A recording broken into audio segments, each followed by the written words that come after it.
For our next speaker up today, we're going to talk about cyber resilient supply chains. Again, something that is hugely important at the minute. So again, another big welcome to our next speaker, Sabah.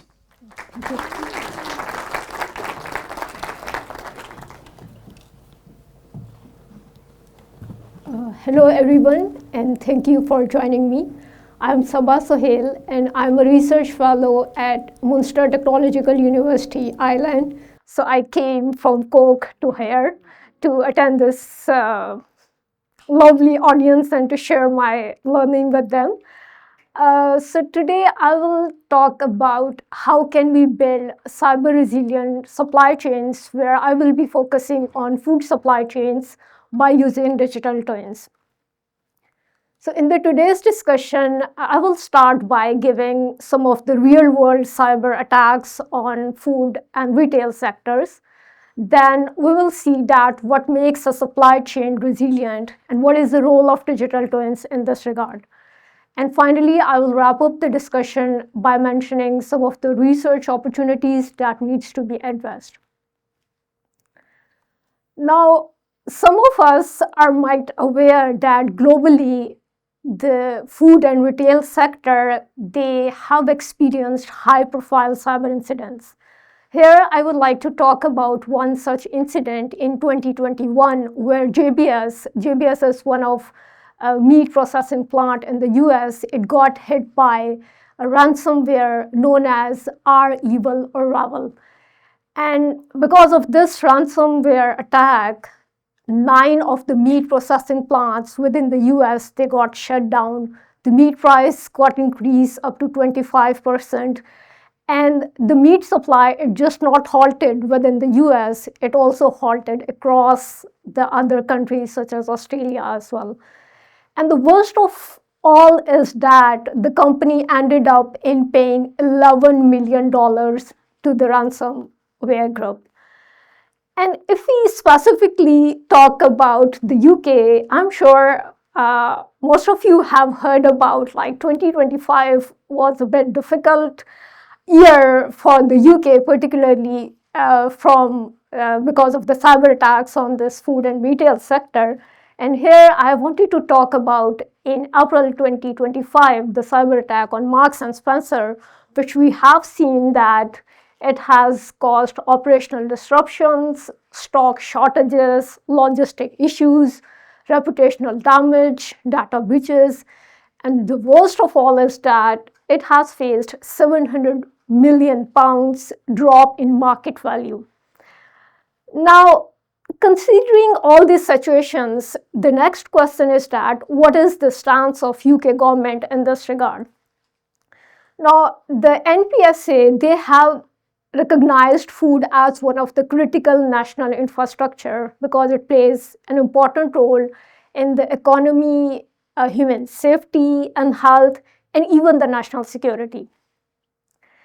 According to one of the UK food security report in 2024, they have mentioned the cyber attacks.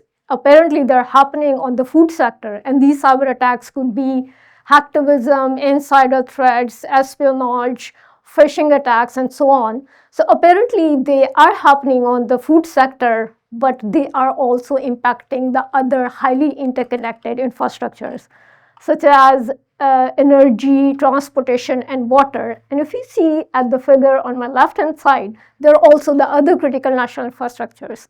So attacking on one of the critical national infrastructures, it's not just be there, it is going to spread across other critical national infrastructures. Now, if we look at all the examples which I mentioned earlier, despite of all these things, the problem here is that the companies, they just focus on mainly on two things, which of course makes sense. Like they prefer to give more attention to operational efficiencies or the revenues, financial revenues, but they fail to make attention to the cybersecurity aspect in the companies. Now, the next question here I would like to talk about is what makes a supply chain resilient? Now, there could be a lot of other factors. Here, I have mentioned just 4 of them, starting with let's start with agility, which means that the supply chain should be able to adapt quickly. So for instance, if any of the supplier is down, is any alternate supplier is available or not, then we can have some backup plans in case of any disruptions. Are there any alternative routes? We can reroute the shipment and so on. And then there has to be a visibility, which means real-time tracking of the shipments if there are any delays and so on. So there could be other supply chain resilience factors, but today I will talk about cybersecurity, supply chain risk management, which is about how we can identify, evaluate, and mitigate the risks that are happening in the supply chain.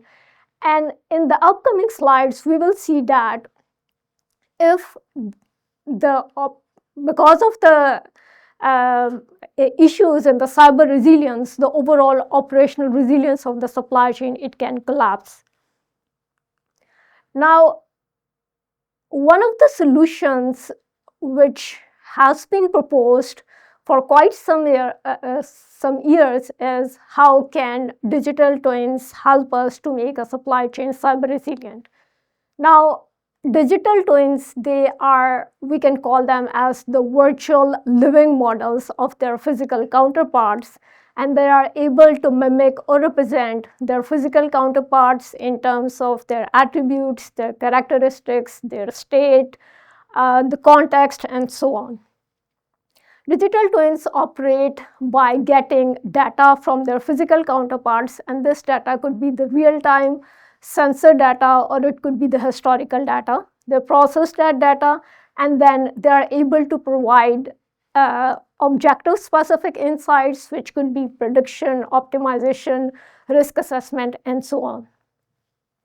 Now, looking at the digital twins, particularly from cybersecurity point of view, they are not there to just mimic their physical counterparts. They can also help us to test different scenarios, like they can do the stress testing, they can do the different sort of what-if scenarios, they can help us to simulate the attack scenarios and to identify what could be the impact of those attacks. But the good thing about digital twins is that they can do all of these things without even disrupting the live operations that are ongoing in their physical counterparts. Another interesting thing about digital twins is that they can also conduct the post-incident investigation, which means that suppose an attack has already occurred, then we can utilize this data to replay the incidents, and this replaying can help the security teams to identify what has happened, how it has happened, what are the consequences or the impact of those attacks on this underlying scenario, and so on. Now, I would like to give an example here to understand the context of cyber resilience and then connecting it how digital twins can help us by considering a strawberry supply chain example. So strawberry is one of the soft food supply chain, and starting from the point where they are being produced until to the point they are available for us to purchase in the supermarket, it's quite crucial because they are soft food, their lifetime is quite short. Now, here consider that we are at the processing facility, which is the third stage in this figure. And here the idea is after harvesting the strawberries, they are brought in here to get packed. And normally in the pack house, just to maintain the strawberry freshness and quality, there are a couple of sensors such as humidity and temperature sensors. Now with all this imagination, just imagine if there is an attack on the strawberry facility where the HVAC system got compromised. So HVAC is basically heating, ventilation, and air conditioning system, and it can get compromised because of any of the reasons. There could be weak passwords, there could be unpatched softwares, and because the HVAC system got compromised, there would be food waste, financial loss, operational delays, and we are just at the processing supply chain substage, and we have a long way go to the retail sector, and the strawberries, they have already getting spoiled because someone has compromised the HVAC system. Now, if we try to recall the other the three of the pillars of the supply chain resilience, we can see that here the issue that has been occurred, it's not because of any disease or any pest, it's because of a cyber attack, but it is going to cause a ripple effect across all the other stages within the supply chain. Now, how digital twins can help us, they can simulate the HVAC failures to assess the operational impact. They can also help us to monitor the real-time sensor data so that we can early identify, okay, these are the vulnerabilities that are being exploited. And we can also replay the past incident to learn what has happened, how it has happened, and it can eventually help us to make our system more defensive in order to avoid such attacks in the future. Now, just to sum up, digital twins in the food supply chain, they can help us to detect the suspicious activities if they differ from the norm. They can also help us to provide a real-time insights into the operational status, and they can also offer a virtual backup model. So lastly, in my work, basically, I'm working on two areas, security through digital twins, like one of the examples we have seen here, but also we have to make sure that the digital twins themselves are secure. Why? Because we are relying on the decisions made by the digital twins. Now, this comes up with this overlapped green area, trustworthy digital twins, which is one of the areas that needs to be explored. When you are using digital twins for cybersecurity, you have to make sure that the tool or the technology on which you are relying is also trustworthy as well. So here there are three of the research opportunities or the challenges which could be explored, like how can we benchmark digital twins for end-to-end trustworthiness, and how can we have a transferable framework or a playbook that could be used not just at the processing substage in the strawberry supply chain, but it could be used across the other or any of the supply chain stages in order to make them cyber resilient. And lastly, how can TIPS, which stands for Trust, Identity, Privacy, Safety, and Security, along with the PASTEL, it can guide the design and the governance of trustworthy digital twins. So thank you for your attention, and thanks a lot for Women Techmakers Belfast for inviting me here. And I'm happy to connect and continue the conversation. So feel free to join me at LinkedIn. Thank you.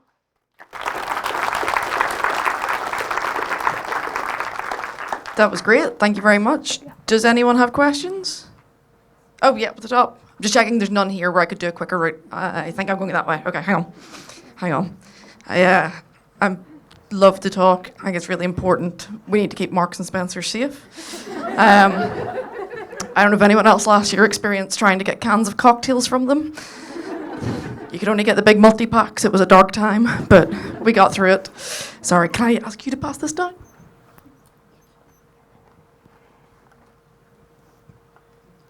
Hi, Sabah. Thanks for the session. You made it very simple to understand. And thanks for coming all the way from Cork.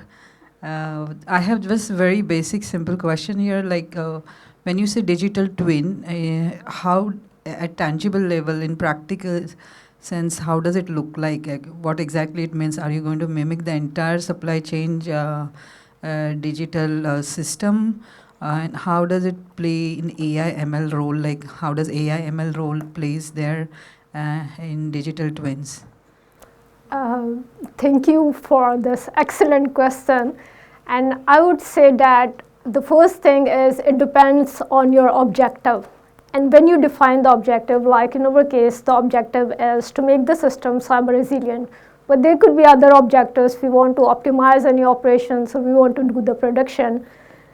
Once we identify the objective, the next question is to what level or to what extent the digital twin has to be. So in case of cybersecurity, it all depends that you only want to visualize or make the twin of just the critical assets. We are not concerned maybe with any of the operations that are necessary, but they're not the part of the critical, they are not the critical assets. So this could be another criteria. And the third part is the role of AI and machine learning. So definitely they are the part of the digital twins in a way that they provide a kind of a thinking capability to identify, okay, these are the deviations from the normal benign patterns. So in this way, they have to be there. Great. Any others? If someone on that far side puts up their hand, I am going to complain. But no, thank you so much again. Big applause. Thank you.